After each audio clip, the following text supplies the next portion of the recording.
Hi mga kabudals! Magandang araw! Sabado nga pero maaga pa nga rin kaming gumising dahil meron niyang training si Ate Bebe. Alas 5 pa nga lang is gumising na nga kami para nga mas maagang makapag-prepare si Ate Bem dahil isasabay na nga lang siya ni Daddy Clip bago nga pumasok sa work, and mamaya naman pag uwi is baka ihatid na nga lang or makisabay na nga lang siya dun sa coach niya. Hindi na nga rin kasi namin pinagdadrive ng malayo si tatay kasi nga sa health niya. Kaya bale, may iwan na nga kami ni Bella, and dito nga sa mga point na to is medyo nalulungkot talaga siya. O diba, sad girl yan, arty-arty lang.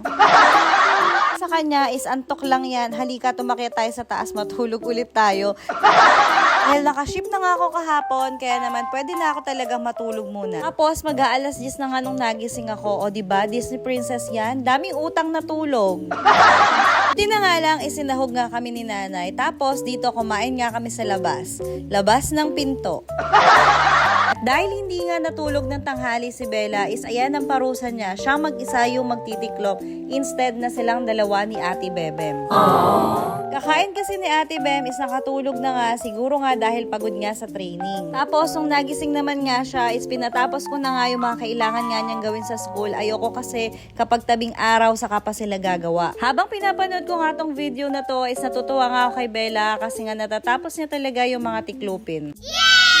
Naman siguro minsan sulit din talaga yung pagsigaw-sigaw ko, and para matuto din sila ng mga dapat talaga nilang gawin. Ako nga is matatapos na nga din ako dito sa pagpalit ng cobre kama. Tinuro ko na nga din sa kanya yung tamang pagtiklop nga nung malalaking damit. Isa din talaga sa favorite kong line, katulad nung nakita nyo kanina, kapag nga sinabi nila na ayaw na nga nila, isihiga din ako at sasabihin ko, sige, wag na tayo magsikilos lahat. Feeling ko naman nga is effective, and para din naman sa kanila yon para matuto nga sila ng mga gawaing bahay. At dahil nga natapos nila yung task nila is pinayagan ko na nga silang gumala kila Lola Bebe. Habang wala nga sila is inasikaso ko na nga din yung hapunan namin. Dahil maya-maya nga is pauwi na nga din si Daddy Clip galing nga sa trabaho. Dali lang naman yung lulutuin ko, paano nga purga na nga kami sa mga baboy manok, kaya para maiba naman nga is magdidilata kami. Isa nga to dun sa mga katagang malayo pa pero malayo na. Paano? Dati, laging ang dilata ang ulam, paano kulang sa budget. Pero ngayon, nagdidilata ka na lang kapag ka nga gusto mo or kaya naman namimiss mo. O diba, kaya malayo pa, pero malayo na.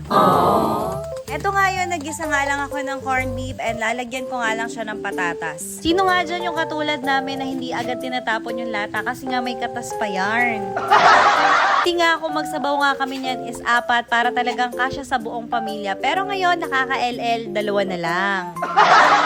Ito nga, pagkaluto ko nga is dumating na nga si Daddy Clip. O diba, sobrang bilis talaga ng araw. Imagine, kakaalis lang, nakauwi na.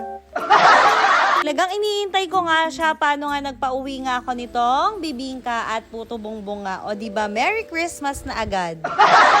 Dahil medyo maaga pa nga para maghapunan, isinamantala ko naman nga yung oras para makagawa nga ako ng yelo. Sa totoo lang, araw-araw talagang nakakapagod. Minsan nga dumadating pa sa point na talagang mababurnout ka and ayaw mo nga kumilos. And kapag yung mga point na ganon, na kailangan ko talaga ng sipag, ang ginagawa ko nga is binabalikan ko talaga yung mga panahong walang-wala. And iyon yung nagkikip sa akin and nagmo-motivate na mag-push nga and araw-araw laban sa buhay.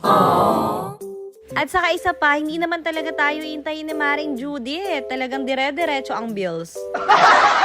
O siya, paano? Dito ko na nga lang muna tatapusin tong video na to. And yun lang muna. Bye!